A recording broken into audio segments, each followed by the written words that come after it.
तो आज हम लोग रिफ्लेक्शन ऑफ लाइट देखने वाले हैं, यानी प्रकाश का परावर्तन, सॉरी अपवर्तन, यानी रिफ्लेक्शन ऑफ लाइट। तो हम लोग प्रकाश का अपवर्तन देखने वाले हैं बाबुआ। ये जो है छोटे आपका है जो चैप्टर नंबर 2 है फिजिक्स का। इसमें हम लोग टोटल है जो बाबू कितने नंबर के लाए हैं, तो 30 ऑब्जेक्टिव लाए हैं आज के क्लास में। ऐसे टोटल ऑब्जेक्टिव इससे कितना है, 60 ऑब्जेक्टिव है, ठीक है। 60 ऑब्जेक्टिव इससे टोटल है। तो हम लोग आज 30 ऑब्जेक्टिव देखेंगे।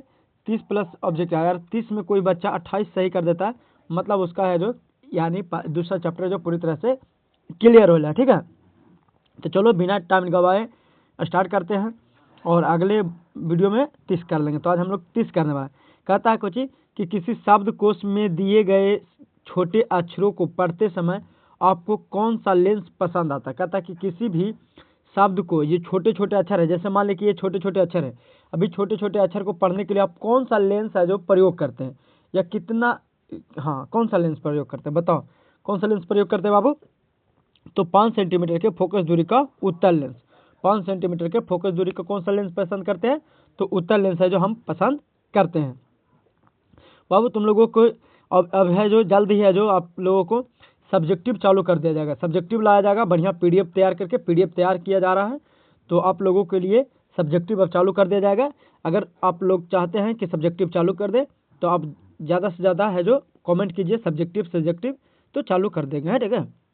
तो कहता है कौन सा लेंस है जो आप सारी लेंस भी कहलाता है, यानी कहता है कौन सा लेंस है जो आप सारी लेंस कहलाता है। अच्छा, तो कौन सा लेंस है बाबू, तो वो है आपका उत्तल लेंस। उत्तल लेंस को कुछ कहा जाता है, आप सारी लेंस कहा जाता है। कौन सा लेंस, आप सारी लेंस कहा जाता है, ठीक है। अगला जो क्वेश्चन है छोटे, उत्तल लेंस की फोकस दूरी 20 सेंटीमीटर है तो लेंस की क्षमता क्या होगी। कहता है उत्तल लेंस की अगर फोकस दूरी कितना सेंटीमीटर है, 20 सेंटीमीटर है, तो उसका जो है क्षमता पूछ रहा है कि उसका क्षमता क्या होगा। तो क्या होगा बाबा, तो इसका होगा 5 डायोप्टर। देखो यहाँ हम हल नहीं कर रहे कहा कि टाइम बहुत ज़्यादा लग जाएगा और तुम लोग के पास उतना पेशेंस नहीं है, तो हम लोग जल्दी जल्दी कुछ है कर लेते हैं ना। अगला जो क्वेश्चन है कहता है कि लेंस के मुख्य फोकस की संख्या कितनी होती है। कहता है कि लेंस के मुख्य फोकस की संख्या कितनी होती है, तो बताओ कितने होते हैं, जल्दी कमेंट करो। तो ये है यानी 2, कितना है बाबुआ, 2, ठीक है। अगला क्वेश्चन नंबर है जो 5 कह रहा है क्या कि प्रकाश के अपवर्तन के कितने नियम है, बताओ। तुम लोग 5 के कमेंट में बताओ, छोड़ो 5 के कमेंट में बताओ कि कितना है, इसको कमेंट करो, हम नहीं आंसर बता रहे हैं, तुम लोग बनाओ। अगर ये नहीं आता तो तुम लोग को कुछ ही नहीं आ रहा। कहता है किस लेंस द्वारा सिर्फ काल्पनिक प्रतिबिंब बनता है। कहता है कौन सा लेंस द्वारा जो केवल काल्पनिक प्रतिबिंब बनता है। तो कौन सा लेंस द्वारा बनता है बाबू, तो बताओ। तो ये बनता है आपका अवतल लेंस द्वारा। किनके द्वारा, अवतल लेंस द्वारा, ठीक है। अगला क्वेश्चन, ठीक है, अगला क्वेश्चन देखते हैं। कहता है बाबू कि किसी माध्यम के अपवर्तनांक का मान क्या होता है।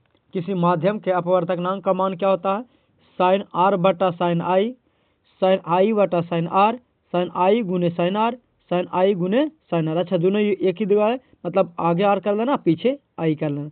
बताओ कि कौन होगा इसका आंसर छोटे, तो 7 का कौन होगा, साइन आई बटा साइन आर होगा। कौन होगा, साइन आई बटा साइन है जो आर होगा किसी माध्यम के अपवर्तनांक। तुम लोग जितने जल्दी एक के कर देगा बाबू, आप लोगों के लिए एक विशेष सुविधा दिया जाएगा, आप लोगों को बिल्कुल फ्री पीडीएफ प्रोवाइड किया जाएगा और भी सेलिब्रेट किया जाएगा। तो सभी आप लोगों के सहयोग से हो सकता है। तो जल्द से जल्द ये जो 1000 पूरा कर दीजिए, एक शेयर कीजिएगा, हो जाएगा, ठीक है। तो और कहिएगा तो बेहतर पीडीएफ लाएंगे। 12th क्लास का स्टार्ट कर दिया, बेहतर पीडीएफ 12th क्लास के लिए अलग चैनल है, ठीक है। तो आप लोग अगर 12th क्लास के चैनल पर भी जाना चाहते हैं तो आप हमारे चैनल आरक्षण शाह है करके, है ना, बस इसी आरक्षण के नीचे कुछ लगा देना, पीछे लगा देना है शाह करके आ जाएगा, ठीक है। तो चलिए आगे देखते हैं। कहता है कुछ बाबू अवतल लेंस के आवर्धन क्षमता, ठीक है, एक मिनट सुनिएगा। तो कहते हैं कि अवतल लेंस में आवर्धन एम के बराबर होता है, ठीक है। कहता है कि किसी अवतल लेंस के आवर्धन के बराबर किसमें होता है, तो आवर्धन किसके बराबर होता है बाबू, तो ये होता है किसके बराबर, भी बटा यू के बराबर। किसके बराबर होता है, तो भी बटा यू के बराबर होता है।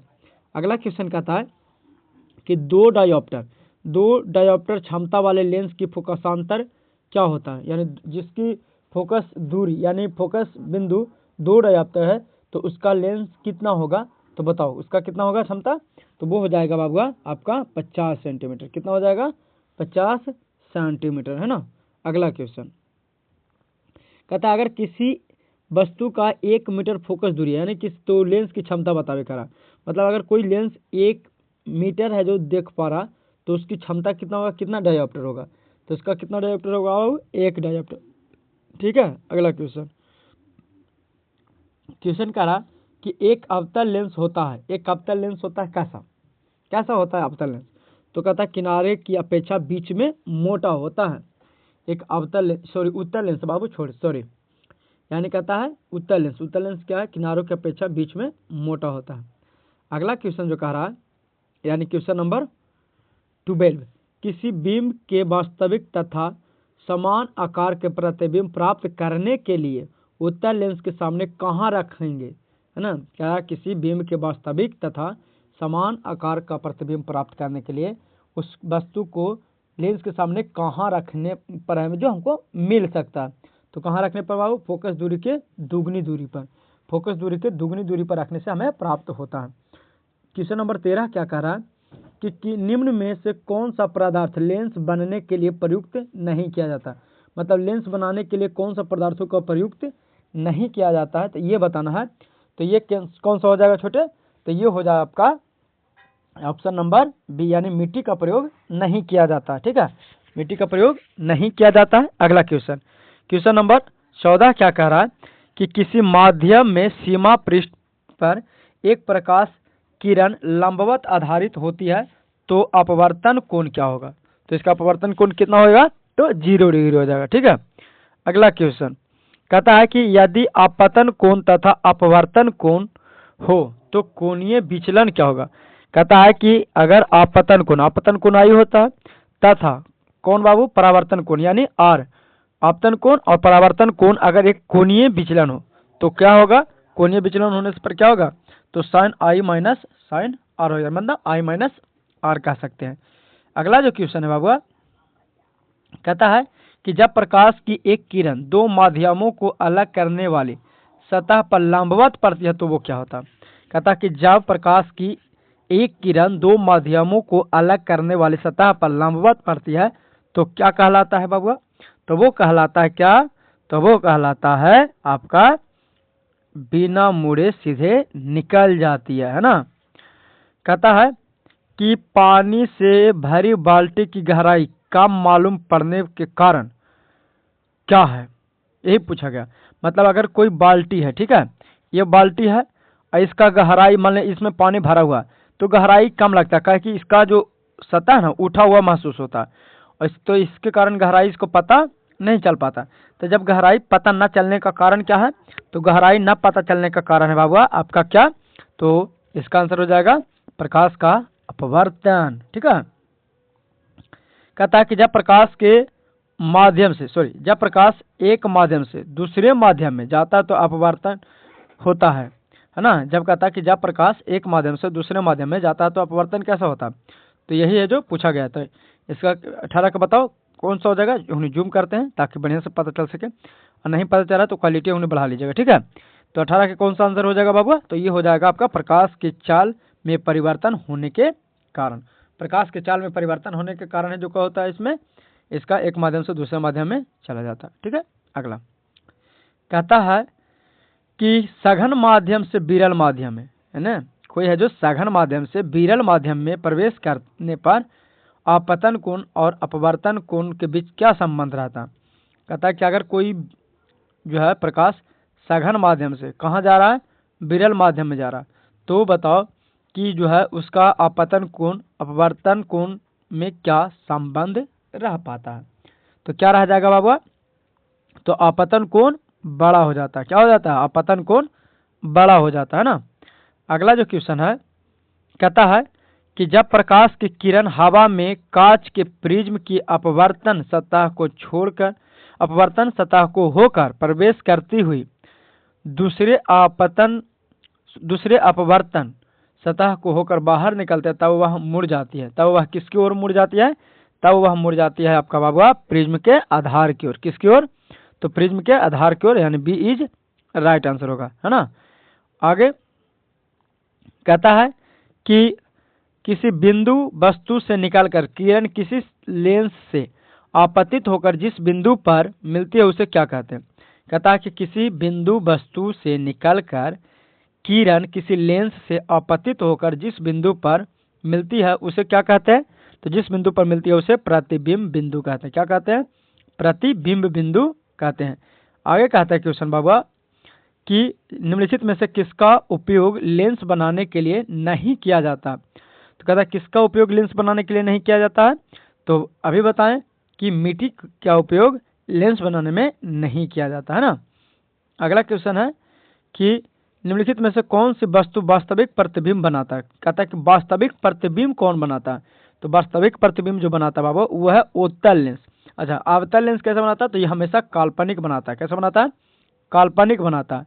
अगला जो क्वेश्चन है बाबू कि प्रकाश एक माध्यम से जिसका अपवर्तनांक n1 हो, है ना। अगर एक प्रकाश है और उसका अपवर्तनांक क्या हो, n1 हो, दूसरे माध्यम से जिसका अपवर्तनांक n2 हो जाता है। तो यदि आपतन कोण I है तो अपवर्तन कोण R हो तो साइन I बटा साइन R।